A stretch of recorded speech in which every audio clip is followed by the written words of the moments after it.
Hey there and welcome back to another My Hero Academia video. And once again, it really has been a long time since my last video for this franchise. I've really dropped off the bandwagon between seasons. Hell, I've even dropped off from reading the manga pretty much. I honestly feel like such a casual to admit that, but it's true. And I've just been getting so distracted this year that I guess a few of my fandoms have slipped off the radar. So I figured today would be a good a day as any to launch myself back into the world of My Hero Academia and make a new video on something I've actually had in the back of my mind for quite a few years now. And that would be my realization that Bakugou, of all the characters in My Hero, or at least of all the major heroes, has one of the best positive character arcs in the entire show. And one that I think sort of underrated from the casual fan's perspective. And I mean, obviously, the diehards will have a lot more of an appreciation for his character and his arc since they're more immersed in the world, and are able to slowly unravel the intricacies of his story due to repeated exposure and community engagement. But for a more low-key fan who might just watch the show when it releases and maybe do a rewatch when a new season gets a release date, it's a lot more difficult to grasp his depth, as he often comes across as abrasive, rude, aggressive, and disconnected from his peers. And don't get me wrong, I'm not trying to say he's unpopular for that. I mean, he's among the most popular characters, aside from the thirst traps. It's just that whilst he has a massive number of fans, they're largely drawn in by his devil-may-care attitude. They love that he's a bit of a badass and he takes nobody's shit, and that he plays by his own rules, etc, etc. They just love his edginess. And I'll admit, I too can see the appeal of all that. He's really enjoyable to watch and actually really funny. But for me, it's the deeper elements of his character that feel the most important, the most interesting, and cement him as perhaps the most richly developed character in the show thus far, whilst also flying under the radar in terms of development compared to more obvious choices like Deku or Endeavour, Todoroki and Shigaraki. And so that's really what I want to talk about today. Bakugou's character arc, and how he's undergone tremendous character progression since his first introduction in the story.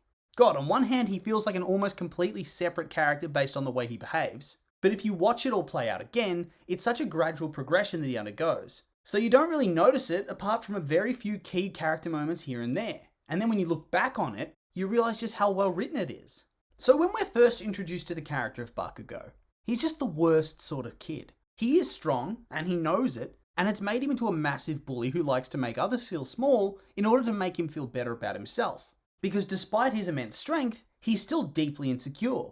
And so he makes people feel small. He calls them extras or losers. He belittles and demeans them. He threatens them, yells at them. You name it, he does it. And he especially loves to target his childhood friend, Izuku Midoriya, whom he disparagingly calls Deku.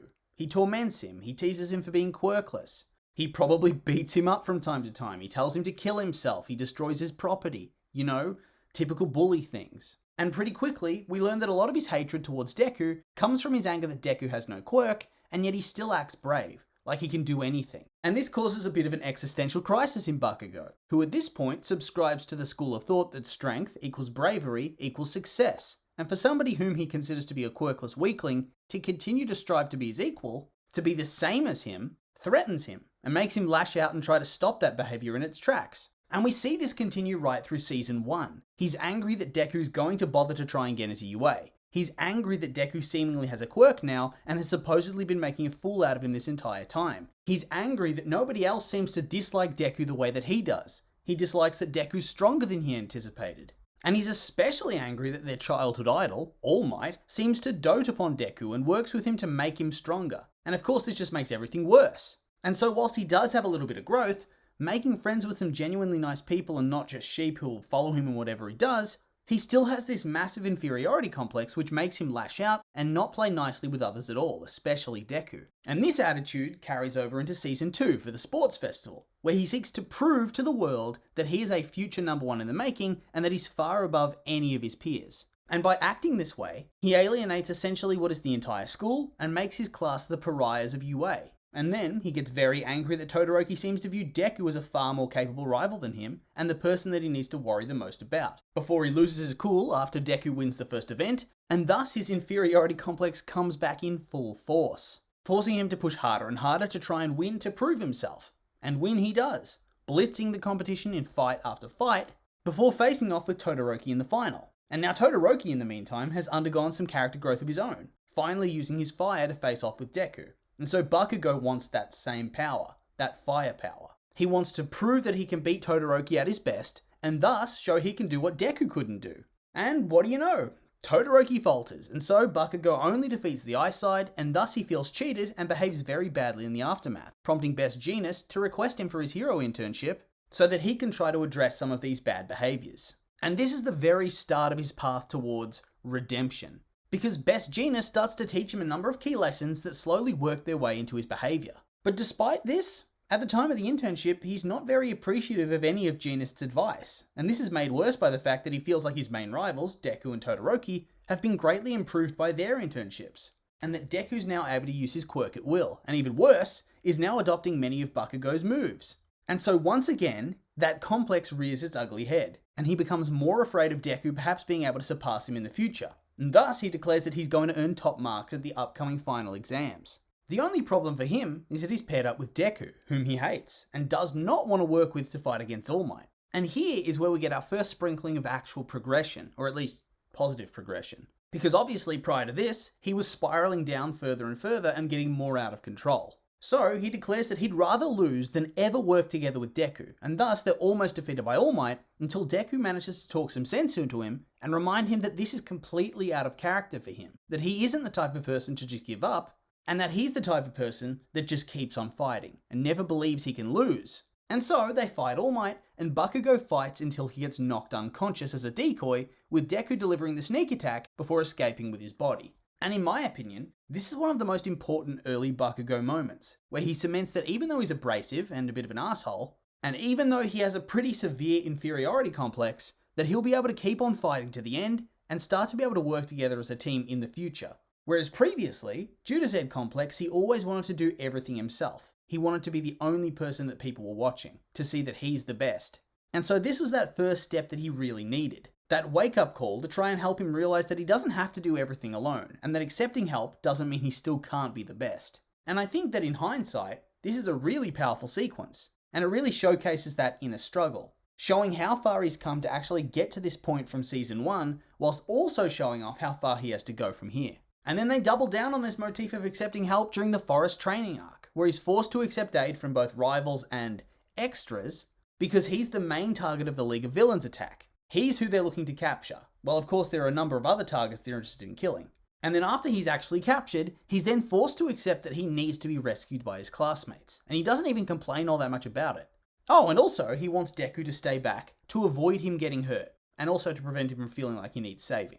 And he refuses to give in to the villains and join them, instead choosing to keep fighting as a hero even though he's completely outnumbered, showing a lot of self-worth and integrity, and building off that foundation that was laid down in the midterm battle exams where he almost gave in to defeat simply because of his own pride. And so this remains a bit of a constant of his arc going forward, a newfound trust in some members of his class, namely those he's very close to, and an unwavering determination to win without giving up or compromising who he is. Very much pulling out of the spiral, but at the same time, he still had further to go, because he didn't have faith in the majority of his class, just his friends, and his anger at Deku was still burning as hot as ever. And so, that's who we see enter the provisional license exam.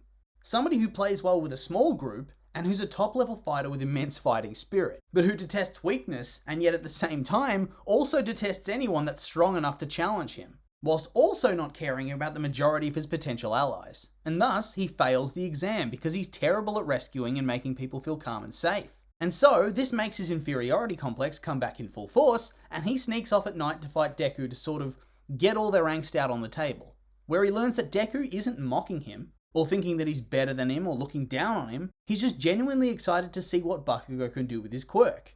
And so, after defeating Deku, he sort of makes a tentative truce. And then from here on out, he's often more of a background character for a while, but with key scenes that show how he's getting far better at working as a team, and also learning the important creed, save to win, not win to save.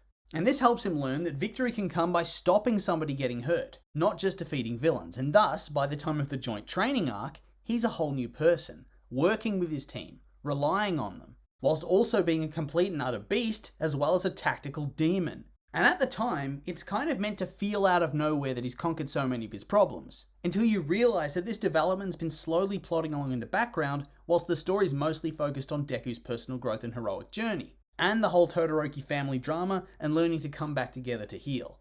And so for me, whilst it doesn't get that much story recognition, at least as of this point in the anime, the manga's a bit of a different story, Bakugou's arc's probably one of the most satisfying, layered, and realistic within the entire story. It may not be the most epic narrative, or the most exciting, but it's the most true to life, and honestly, it's the best example of teenage growth in the show. An arc that fits in with the theme of them all being at high school. But anyway, I'll stop there for now, I think, until more of his story gets adapted into the show.